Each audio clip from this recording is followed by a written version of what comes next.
first Luisog rally sa Davao, nagliyab ang balita at social media.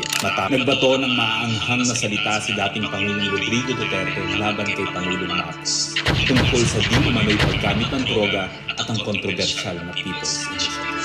Hindi naman magsabi na walang paki ang Senado sa usaping ito. Isa lang ang masasabi ko, walang gamot sa kakapalan ng mukha mo. Sa Senado, sa kapareho at sumunod pang mga buwan, si Senator Aimee ang namuna. Patulog sa pilar, patulog sa pilar, patulog sa pilar. Siya ang unang nagtawag ng pansin. Siya ang unang nagtanong, para kanino ba talaga ang PNA? Marso 2024, sa kabila ng bangayan sa harap ng sambayanan, narinig natin si Pangulong Marcos. Matatag, matapang. The International Criminal Court has no jurisdiction over the Philippines as we remain to have a working judicial system and law enforcement mechanism. Walang jurisdiksyon ang ICC sa Pilipinas. Sa sabong, nagpagpag siya ng balahibo. Ang hindi natin alam, paghupa ng alikabok ay nagsimula ng ilatag ang plano para muling sumali sa ICC. Kaya pagtungtong ng Mayo, tahimik ngunit mabilis ang galaw. Isinumite ng DOJ ang legal brief para sa posibleng pag-aresto kay FPRRD. Isang pagkakansil na walang kapansin. Hunyo, pumutok ang balita. Nagbitaw si VP Sara bilang DepEd Secretary. Tendered my resignation as Secretary of Education effective July 19, 2024. Isang babae ng tapang ngunit walang nagawa dahil sa likod ng tama. Agosto, isinagawa ang unang Quadcom hearing laban kay FPRRD habang inuusig ng COA ang confidential funds ni VP.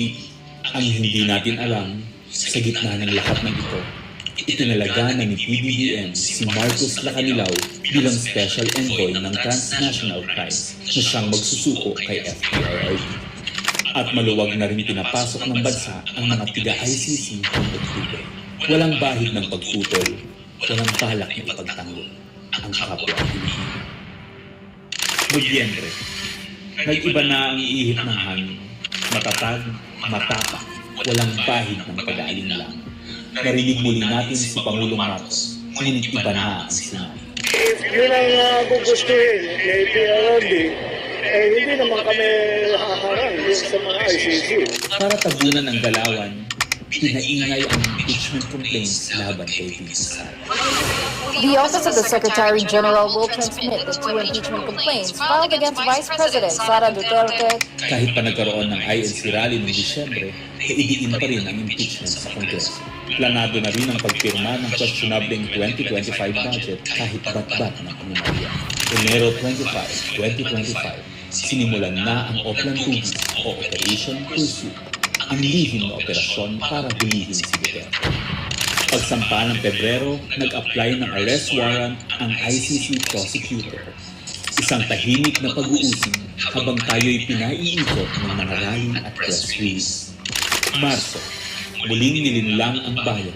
Humingi daw ng 60-day extension ang DOJ para sa EJK report noong Marso 6. Pero ang totoo, nakabinbin na ang arrest warrant mula sa ICC chamber Marso 7 hanggang sa 10.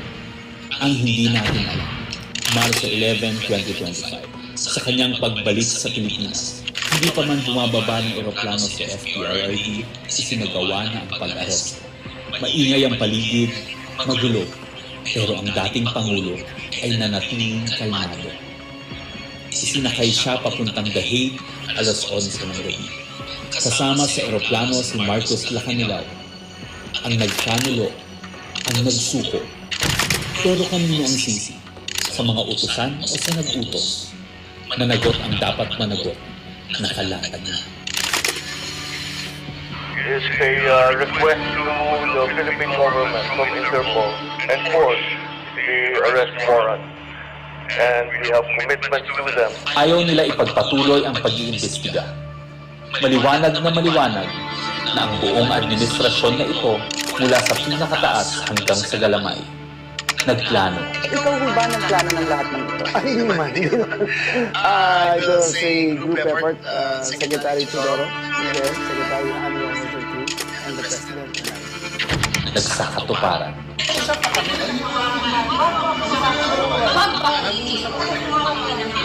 Kayo na nasusunod. Nagkagulo. Tayong magawa. Wala tayong magawa dahil mismo ang gobyerno. Nagtaktanan. Mamili ka.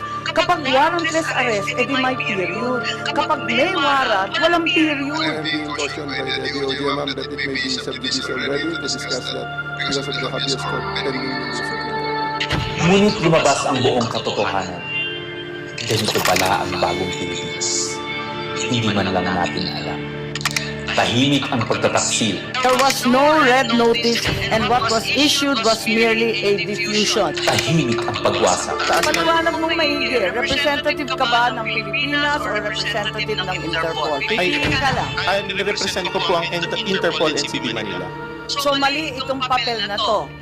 Harapan ang pagkaliko.